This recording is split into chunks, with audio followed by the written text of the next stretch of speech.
Nick walks into a bar and slumps onto a stool. The bartender walks up to him. What'll it be? Give me a bourbon. The bartender pours Nick a drink. Nick downs it and slams the empty glass down on the bar. Give me another. The bartender pours another drink.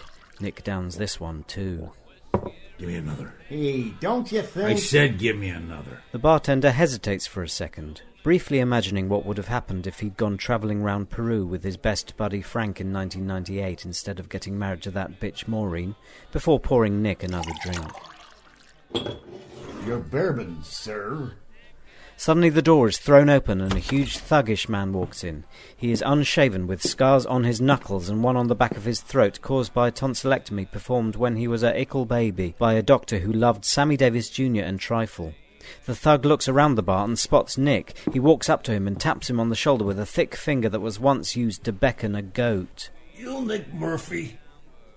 Who's asking? I got some message for you. It's from Donnie. I ain't interested. He particularly asked me to make sure you got it. And when Donnie wants something done, it gets done! The thug swings a punch at Nick, but he is too slow. Nick ducks and grabs a bottle off the bar, breaking it over the thug's head. The bottle, which is half full of an inferior brand of rum that nevertheless goes quite well with Weetabix, smashes into 180 pieces, 65 of which then break into 146 pieces, making a total of 261 pieces, although there may be a few others under the table I can't see from this angle. The thug is momentarily dazed, but soon lurches back to the attack. He reaches into his jacket and produces a flick knife. In response, Nick produces a musical, but it is critically mauled and closes after only 2 seconds. Undeterred, Nick uses his shoelaces and an app on his gloves to calculate how far away his assailant is standing before launching into a daring and difficult flying jump wedgie. Unfortunately, Nick misjudges the thug's strength and the colour of his jacket, which he'd probably describe as black, although it's definitely dark blue, the twat. The thug shakes him off and lunges at him, but is momentarily distracted by a Christmas card which looks like it smells of the sound of old jeans. Taking advantage of the thug's confusion, Nick picks up Hamleys and stuffs it into one of the thug's eyelashes. The bartender tries to separate them, but only succeeds in discovering 20 new species of salamander, 3 of which look more like Trevor Bannister than is realistic. Suddenly, one of Nick's blood cells turns Scottish and is awarded a CBE, but this is not enough to appease his assailant, who pauses only to eat a waltz before he punches Nick hard in the handwriting.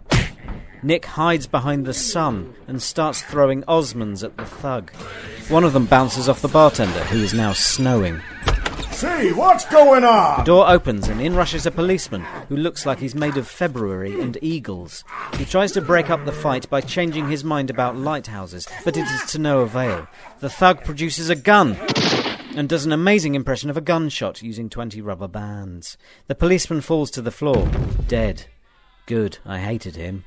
Panicking, the thug makes for the exit, intent on getting home and doing a messy poo. However, finding the exit blocked, he escapes through Gruey.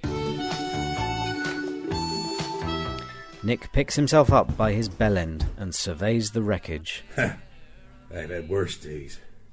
Now, how about that bourbon? The bartender, ashen-faced, pours him a glass with a shaky hand. Nick goes to take it, but I want it. Give it here. Hey! That's fucking lush, that is. Anyway, Nick finds his daughter and kills Donnie in the end, so you can turn off now if you want. Oh,